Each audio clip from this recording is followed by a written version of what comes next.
We made it, guys. 25.2k of you have clicked the subscribe button on my channel. In how long did that take? I posted that Ode to Sleep drum cover April of last year.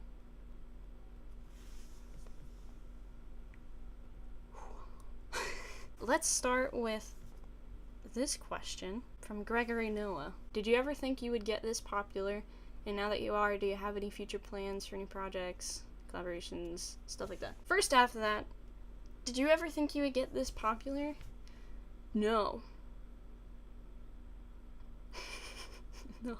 Putting videos on YouTube was always an idea, because I had a friend that would do that, and I was like, oh, that's really cool, I want to, like, do music too. I wanted to be like Taylor Swift when I was 11, but I thankfully was not, like, expecting this, in that I wasn't, like, sad before this happened. I put the drum cover up because, like, it was easier than sending it in an email to family, so that's why I put that up. The kitchen sink video, I was literally just super excited to know how to play the song, and I was bored, so I was like, hey, I should sing songs, and just, like, set up a camera, just in case something good came out of it, and posted it, and, like, I didn't expect anything to happen. I remember I like, posted a picture announcing that I'd uploaded it, and I was like, this is the last time I'm gonna do this. Like, if people want to watch, then they will, but if not, I'm not gonna, like, beg my friends to watch these videos. Yeah, and I never had to post something like that again. So, thanks. I forgot to mention, I'm gonna do a Q&A video for the 25.2k thank you video. So, let's get on with it. I got an overwhelming response. Thank you. So I can't do that many, because I don't have a lot of time. I'll try to do a variety of questions with the ones that I think will have fun answers. How old are you, and are you going to or in college? I am now 18. Last Q&A video I was 17.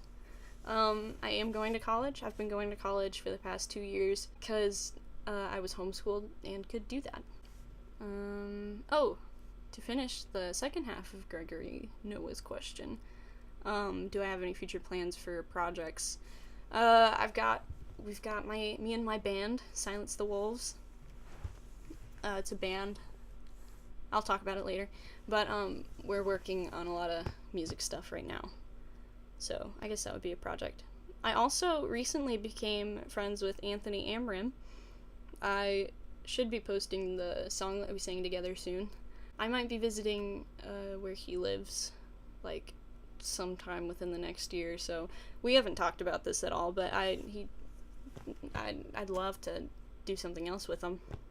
Anthony's a cool dude. Reality Sucks 101 asked, how do you deal with the bad days? To be completely honest, sometimes I don't deal with them. I just sit and wallow in self-pity. It's not good. It's not healthy. I don't recommend it. Whenever I do something about it, though. I will read my Bible, listen to good music that speaks life over me. I will text friends, do something productive. If you're looking for advice, do something productive, because you don't want to do it, but as soon as you are making good use of your time, you feel better. So, yeah, go do something productive. Can you explain your religious/spiritual beliefs briefly? Alright, briefly. I am what you could label as a Christian. See, a lot of people put that label on themselves, and they do not live it at all. If you think about Christian, it means that you are a follower of Jesus, and Jesus was not hateful, and he was wise, and he wasn't apathetic. He loved people in the real sense of the word, which isn't what most people think it is. I would say that I am a follower of Jesus. I believe in the whole Bible, love God, love the Holy Spirit. I love people. I don't condone the actions of everyone, but I do love everyone. You know, I do stuff myself that I don't like, and I still have learned to love myself, and so it doesn't make sense to me that you would hate somebody else for doing something that you don't like. It's just my opinion. I don't know if that made sense. Alright, next one. How are you not terrified of God? I want to be able to worship Jesus, but imagining something as powerful of God is low-key scary to me. You know, the idea of God is very daunting. But that also depends on your outlook of God's character. Because it's easy to look at him like a person. If a person had that much power over time and space in our very existence, they would take advantage of it. And they would be cruel, and they would be inconsistent. But thankfully, God is not a person, he is God. Which means that he can be perfectly fair. He can be perfect love. Which, if you think about what love is, it's comfort, and it sometimes isn't. Sometimes love is telling you what you need to hear, but not what you want to hear. And love is protection. And love is safety. And so, the idea of God's power is terrifying. And that's good to have a healthy fear of that. But God himself, because he loves you, does not have to be scary. And what is scary is that we think about if we were in the presence of an authority figure who disapproved of us because we did something wrong. How they would be unforgiving and harsh and judge you for that. But the thing about God is that through Jesus, he created a way for forgiveness, which means that when you ask for that, he doesn't care anymore what you've done. So even though you feel guilty and heavy, like he's gonna smite you if you try to approach him with all that you've done, that's not the case. He loves you. I mean, I'm sure you have people in your life that even if they did something terrible, you would love them anyways, right? I mean, like, if you don't have a person, think about your dog or something. Like, God's not a dictator. He's a father who knows how to love well. And so you don't have to be afraid to approach him because he wants you to. If that makes sense. 3 things I love about life. I love when it's cold outside and you have a big fluffy blanket that you can curl up with on the couch and watch a favorite movie. I love looking at the stars and thinking about all that their existence implies. And I love stepping on crunchy leaves in the fall time. How did Silence the Wolves music come about? Could you describe the journey with the fellas from the band? Let's see. When is this from? 2015. Me and Camden Hooper were like talking, and I don't remember who said it first, but somebody was like, I've always wanted to be in a band. And then the other was like, no way. I've always wanted to be in a band. So we were like, let's form a band then. And we sang one song on camera, posted it somewhere, and then did nothing for about a year. Then we watched the movie Sing Street. It is on Netflix. And once it finished, we were like, what are we doing? We haven't done anything for like a year. Let's just find people to make a band with, and let's like get this show on the road. So I contacted my friend Aiden Herring and my other friend Kendra Wetmore. Kendra plays drums, Aiden plays electric along with me, and Camden sings lead and writes all our songs. And yep, that's how we got started. Do you have any hobbies other than music? I do. I make these bracelets. I'm wearing 2 of them right now. You can buy them on Etsy. Other hobbies include watching Parks and Recreation and The Office and breathing.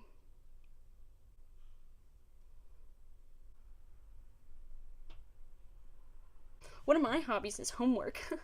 Favorite Bible verse? How did they shape who I am? 1 Corinthians 13. 1 through like 7. Those are freaking good. Those are what taught me what actual love looks like. I'll put it in the description. That way I won't take up time reading it, but you can still read it. You should. Even if you don't love Jesus, like, I don't care. Like, this is important to me, and I would love it if you would read it. What changes have you seen in yourself since starting YouTube? I have noticed that there's a part of my brain that is always aware of the fact that you guys are out there. It's like when this first started gaining momentum, I would walk into a room and people wouldn't acknowledge that I was there or something. Like, nothing bad, it's just, just life. And it would always be in the back of my head that, like, there's 2,000 people out there that care a lot about what I think and what I have to say, and that like the way that I look and stuff like that. And that base has grown a lot, obviously. It's helped boost confidence a lot. Because then in those instances when, I don't feel appreciated or something, whether it's justified or not, I always know that there are people out there that care. But then it also brings in the dynamic of needing to not be prideful. Pride never leads anywhere good. The fact that I didn't plan on getting this big of a following helps a lot, because I know that I definitely didn't do it. That none of this is my doing. Advice for freshmen. High school is one of the most ageist places I've ever been to. People, oh, it's ridiculous. They're like, automatically think that you're like an idiot because you're a freshman, or, they're like, oh, you're not as bad as the other freshmen, or they just like call you fishy or something. I don't know. It's dumb. Don't let it get to you. You know who you are. And just because someone is older than you doesn't mean that they're wiser. That doesn't mean that they know more about who you are as a person. So just don't listen to them.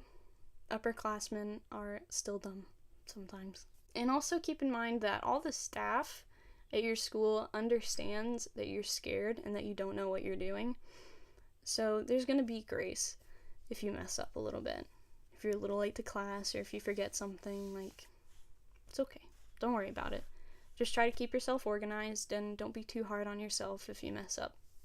Most childish thing you still do. I love Legos still. Like, a lot. I have all these dudes set up. Some of them fell down. It's okay though. I love Legos. Okay, stage fright. How to get over that. I used to be terrified of speaking in front of people and of playing in front of people. This is something that God showed me, actually. I used to more than I do now, but I would sit and think about things that I wish that I could tell large groups of people. Like the things that I think are important and that I want them to know. And so I was about to have to go and talk in front of people, and I had to like make up what I was going to say on the spot. And God was like, dude, just say one of those things that you wish you could tell people all the time. Like, remember why you're talking or you're playing music. And I find that it's a lot easier to get over fear or anxiety when you're getting over it for someone else. you know? And so I got up and I grabbed the microphone and I told a bunch of little kids about how they matter and that they have a purpose in life. And it was great.